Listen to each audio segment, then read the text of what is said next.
자, 진리가 무엇이냐라는 말씀으로 함께 은혜를 나누고자 합니다.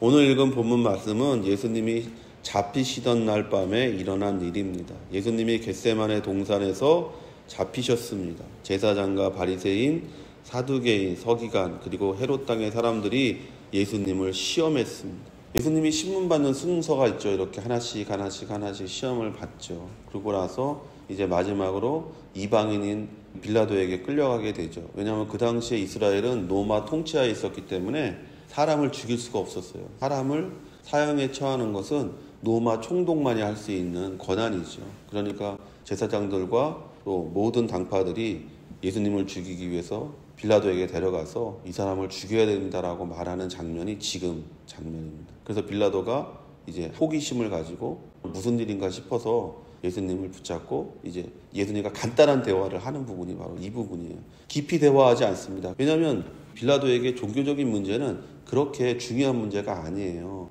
빌라도에게 중요한 문제는 이 이스라엘 땅이 반란을 일으키느냐 일으키지 않느냐가 이 사람에겐 중요한 것이지, 종교적인 문제, 구원의 문제, 영생의 문제는 이 사람에게 중요한 문제가 아니었어요. 그러니까 이 사람이 질문을 던지면서도 그 답을 들으려고 하지 않잖아요. 진리가 무엇이냐? 라고 묻고 예수님이 대답하려고 하니까 듣지 않고 그냥 나가버려요. 여기 성경에 보면은. 그리고 밖에 나가서 이 사람 죄 없어 하면서 이 사람 풀어줘야 되겠다라고 얘기할 때 그 제사장들이나 그 무리들이 일어나서 무슨 소리냐? 너 그렇게 하면 우리가 반란 일으켜서 너 로마 황제에 의해서 목이 달아나게 될 거다라고 위협하게 되죠. 그러니까 빌라도가 그러면 니들 맘대로 해라 라고 하는 것을 우리가 보는 것이죠. 세상에는 세 종류의 사람이 있는 것을 보는 거예요. 하나는 뭐냐?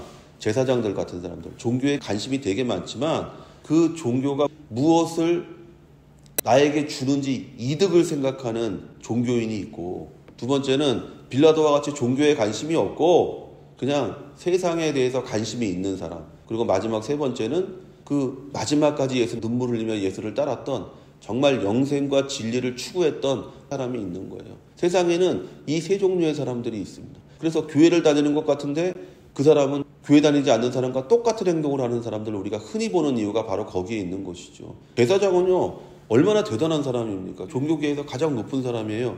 근데 이 사람의 관심이 뭐냐면 예수가 하는 말이 중요한 것이 아니라 내가 이 사람을 죽임으로써 얻는 이득에 대해서 생각해요. 야, 이 사람이 죽음으로써 모든 사람들이 이득을 본다. 그러니까 이 사람을 죽여버리자라고 얘기하는 것을 우리가 보잖아요. 그리고 우리가 빌라도에게서 정말 믿지 않는 사람들의 관심을 보잖아요. 이 사람들은 정치적인 거, 경제적인 거에 관심이 있지 자신의 생명이나 자신의 영생이나 자신의 구원에 대해서 관심이 없어요. 그리고 마지막으로 우리가 세 번째, 제자들은 다 도망갔지만 도망가지 않은 여자들이 있었잖아요. 영생에 대해서, 진리에 대해서 생각하는 이 종류의 사람이 있다라는 것이죠. 교회 안에도 이 세 종류의 사람이 있는 거예요. 우리는 영생에 대해서 또는 진리에 대해서 관심을 가져야지 잠깐 쾌락을 가져오는 정욕과 욕심의 이득에 관심을 가져서는 안 됩니다. 우리가 교회를 다니고 예수를 믿는다는 것은요, 우리의 관심이 어디에 있는 거냐? 진리와 영생에 있다라는 거예요. 그래서 진리가 무엇인지를 탐구하고 그 진리가 우리에게 가져오는 영생을 우리가 체험하면서 살아가는 것이 바로 우리 믿는 사람의 모습이에요. 예수님은 이제 빌라도에게 끌려갔습니다. 요한복음 18장 37절에 빌라도가 이르되 그러면 내가 왕이 아니냐? 예수께서 대답하시되 내 말과 같이 내가 왕이니라. 내가 이를 위하여 태어났으며 이를 위하여 세상에 왔나니 곧 진리에 대하여 증언하려 함이로라. 무릇 진리에 속한 자는 내 음성을 듣느니라 하신대. 예수님께서 얘기하시는 건 나 왕으로 왔어. 왕으로 왔다는 건 뭡니까? 다스리러 왔다라는 거예요. 예수님께서 우리를 다스리러 오셨어요. 우리를 판단하러 오셨어요. 그리고 그 판단의 근거가 뭐냐? 네가 진리를 추구했느냐? 진리를 추구하지 않았느냐를 예수님께서 판단의 근거로 삼으신다는 거예요. 그러니까 빌라도가 묻잖아요. 진리가 무엇이냐? 성도 여러분, 우리는 예수님과 빌라도의 대화를 통해 이 대답을 들을 수가 없어요. 왜냐하면 빌라도는 진리에 관심이 없거든요. 많은 사람들이 진리에 관심이 없어요. 경제적인 이득과 정치적인 목적에 관심이 있지 절대로 이 진리에 관심이 없어요. 그러니까 이 진리가 우리에게 가져다 주는 축복을 체험하지 못하고 있는 거예요. 빌라도는 이 진리를 들을 준비가 되어 있지 않았습니다. 그는 진리보다 지금 눈앞에 보이는 정치적인 문제에 관심이 더 많았습니다. 눈에 보이는 것을 추구하는 사람은 결단코 진리를 보지 못합니다. 진리를 이해할 수가 없어요. 빌라도는 결국 참된 진리가 무엇인지 알 수가 없었습니다. 그럼 성도 여러분, 진리가 무엇입니까? 우리는 예수님과 빌라도와의 대화를 통해서 진리를 알 수 없지만 그러나 요한복음 전체를 통해 우리는 진리가 무엇인지를 알 수가 있어요. 요한복음 14장 6절에 예수께서 이르시되 내가 곧 길이요 진리요 생명이니 나로 말미암지 않고는 아버지께로 올 자가 없느니라. 예수님이 말씀하셔요. 진리가 뭐예요? 나라는 거예요. 나. 그러니까 우리가 예수를 믿어야 된다라고 얘기하는 거예요. 예수를 믿을 때 진리를 우리가 품는 것이고 그 진리를 품을 때 그 진리를 통하여 우리에게 주어지는 결과들이 나타나게 된다는 것이죠. 그 결과가 뭡니까? 구원과 영생과 천국과 축복이라는 거예요. 그래서 우리가 예수를 믿으라고 얘기하는 거예요. 뭐 예수를 믿어서 뭐합니까? 왜 예수를 믿으라고 자꾸 얘기합니까? 다른 거 믿으면 안 되나요? 꼭 예수 믿어야 되나요? 근데 오늘 얘기하잖아요. 예수님께서 내가 곧 진리다라고 얘기했어요. 다른 종교에 진리가 없어요.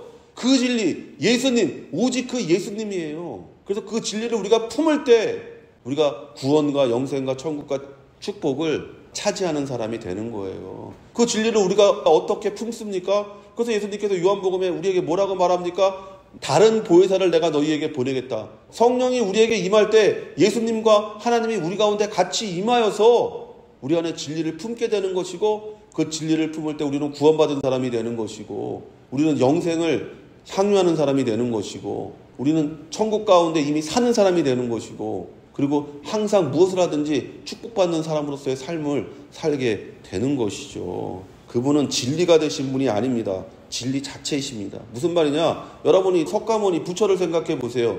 부처는요 처음에 부처가 아니었어요. 그 사람은 하나의 인간이었어요. 근데 그 인간이 깨달음을 통해서 부처가 된 거예요. 되었어요. 예수님은 이 땅에 오셔서 진리가 되신 분이 아니라 진리 자체이신 분이 이 땅에 오신 거예요. 그래서 우리가 요한복음 1장 14절에 말씀이 육신이 되어 우리 가운데 거하심에 우리가 그의 영광을 보니 아버지의 독생자의 영광이요 은혜와 진리가 충만하더라. 이렇게 되신 분이 아니에요. 그분은 이미 진리이셨던 분이에요. 하나님이셨던 분이 사람의 몸을 입고 이 땅에 오셔서 사람이 짊어져야 될 모든 짐을 짊어지시고 십자가에서 죽으신 거예요. 내 죄와 내 가난과 내 질병과 내 저주를 짊어지시고 예수님께서 십자가에서 피 흘리고 몸 찢어 주신 거예요. 사람이 죽은 것이 아니에요. 십자가에서 나를 대신해서 하나님이 죽어주신 거예요. 그래서 우리가 십자가를 보며 거기에서 하나님의 사랑을 체험하고 하나님의 사랑을 깨닫게 되는 거예요. 괜히 십자가를 바라보라고 말하는 것이 아니에요. 괜히 예수를 믿으라고 말하는 것이 아니에요. 사람이었던 사람이 십자가에서 죽어서 하나님이 된 것이 아니라 하나님이셨던 분이 사람과 똑같은 몸을 입고 이 땅에 오셔서 나의 죄와 여러분의 죄와 온 인류의 죄를 짊어지고 십자가에서 죽으셨어요. 그리고 누구든지 그를 믿는 자에게는 구원과 영생과 천국과 축복의 삶을 허락해 주셨습니다. 그리고 지금 여러분이 예수를 믿고 있다면 구원은 여러분의 것이고 여러분은 영생을 사는 것이고 천국은 예비되어져 있는 것이고 그리고 여러분이 밟는 땅과 여러분이 뻗치는 손에서 늘 넘치는 축복이 임하는 그와 같은 인생이 되는 것이죠. 하나님이 우리 가운데 인간의 몸을 입고 오셨습니다. 그리고 우리에게 은혜와 진리가 되셨습니다. 보세요. 첫째가 은혜예요. 은혜가 뭡니까? 우리가 그것을 받을 수 없는데 주는 게 은혜예요. 은혜라는 말이 선물이라는 말과 똑같은 말이잖아요. 그냥 주시는 거예요. 내가 착하고 내가 올바르게 살아서 내가 남들보다 더 나은 사람이라서 내게 구원을 주신 것이 아니라 은혜, 선물로 그냥 주시는 거예요. 바로 예수 그리스도가 우리에게 오셔서 우리를 하나님의 자녀되게 하시고 그 하나님의 자녀됨의 권세가 바로 구원과 영생과 천국과 축복인 줄로 믿습니다. 우리를 죄에서 구원하시려고 은혜가 되셨습니다. 우리를 죄의 결과로부터 해방시키기 위해 진리가 되셨습니다. 왜 오셨습니까? 요한복음 8장 32절에 진리를 알지니 진리가 너희를 자유하게 하리라. 우리를 자유하게 하려고 오셨다고 말합니다. 요한복음 8장 33절에 그들이 대답하되 우리가 아브라함의 자손이라 남의 종이 된 적이 없거늘 어찌하여 우리가 자유롭게 되리라 하느냐. 육체적인 자유가 아니라는 것을 말해주는 거예요. 요한복음 8장 34절에 예수께서 대답하시되 진실로 진실로 너희에게 이르노니 죄를 범하는 자마다 죄의 종이라. 예수님께서 오셔서 우리를 자유하게 하시는 것은 죄로부터 우리를 자유하게 하신다는 거죠. 죄의 결과가 뭡니까? 우리가 창세기 3장에 있는 아담과 하와가 죄를 지었을 때 하나님께서 하신 그 말씀이 죄의 결과잖아요. 너 땀 흘리면서 먹고 살게 될 거다. 여자에게는 얘기하시기를 너 애 낳을 때 힘들 거다. 너 남편에게 매어 살 거다. 얘기하셨잖아요. 그리고 남자에게는 너 땅을 갈아야 먹고 살 거고 겨우 먹고 살 거다라고 얘기하셨어요. 그리고 땅은 너에게 가시엉겅퀴를 낼 거다. 즉 하는 일마다 어떤 일마다 네가 노력함이 없이 얻는 것이 없을 거다라고 분명히 말씀하셨어요. 그런데 예수님께서 우리에게 오셔서 우리를 자유케 제 종으로부터 우리를 자유하게 하셨다는 것은 다시 아담과 하와가 처음 에덴을 받았을 때 그 상태로 돌아간다는 것이죠. 땀 흘림이 없이 노력함이 없이 하나님께서 우리를 위해 모든 예비된 것들을 누리는 삶을 살게 해주신다는 거예요. 제 종에서 자유하게 된다는 것은 우리가 누리는 삶을 산다는 것이죠. 여러분 지금 누리는 삶을 살고 계십니까? 그 누리는 삶의 특징이 뭡니까? 내일을 염려하지 않는 삶이죠. 무엇을 먹을까, 무엇을 입을까, 무엇을 마실까 염려하며 근심하는 삶은 여러분이 제 종의 결과예요. 그래서 예수님께서 우리에게 말씀하셨잖아요. 이런 것들은 이방인들이 구하는 거다. 너희는 먼저 그 나라와 그 일을 구하라. 그리하면 이 모든 것을 너희에게 더하시리라. 덤으로 너희들에게 주어지는 것이라고 얘기하는 것이죠. 얼마나 다릅니까 인생이. 내일을 기대하고 소망하는 인생과 내일을 염려하는 인생이 여러분 얼마나 다른지를 한번 생각해 보십시오. 여러분이 예수를 믿는 사람이라면 여러분은 죄로부터 자유로운 사람이 되었다는 거예요.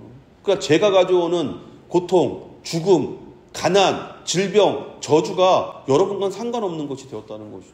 여러분의 삶에는 영혼이 잘된 같이 범사에 잘되고 강건한 축복이 임하는 그와 같은 인생이 된다는 거예요. 성도 여러분, 죄의 권세로부터 우리를 자유하게 하시려고 예수님께서 오셨습니다. 가난, 저주와 질병과 죽음에 이르는 죄의 결과를 예수님이 십자가에서 처리하셨습니다. 그러므로 누구든지 그리스도 예수를 믿으면 축복 가운데 들어가게 됩니다. 이전에는 저주로 하나님이 만드신 창조세계 안에서 힘든 노동과 고통에 몸부림치는 인생을 살았다면 이제는 하나님의 사랑 안에서 회복된 세상을 누리고 사는 사람이 되는 거예요. 진리가 무엇입니까? 성도 여러분, 진리는 예수 그리스도이십니다. 진리는 무엇을 위해 존재합니까? 우리의 죄의 결과를 처리하기 위해 오셨다는 거예요. 진리는 지금 무엇을 하고 있습니까? 그를 믿는 모든 자에게 풍성한 생명을 주시고 계십니다. 요한복음 10장 10절에 도둑이 오는 것은 도둑질하고 죽이고 멸망시키려는 것뿐이요 내가 온 것은 양으로 생명을 얻게 하고 더 풍성히 얻게 하려는 것이라. 예수님께서 여러분에게 주시려고 오셨다고 분명히 말씀하셨어요. 여러분이 지금 그걸 누리지 못한다. 여러분 안에 있는 믿음에 문제가 있는 거예요. 여러분이 이러한 믿음이 있다면 여러분은 이것을 소망하게 되고 이것을 기도하게 되고 그리고 그것을 통해서 여러분은 그와 같은 풍성함을 누리는 축복된 인생이 되는 것입니다. 이와 같은 축복을 누리는 성도 되시기를 예수의 이름으로 축원을 드립니다.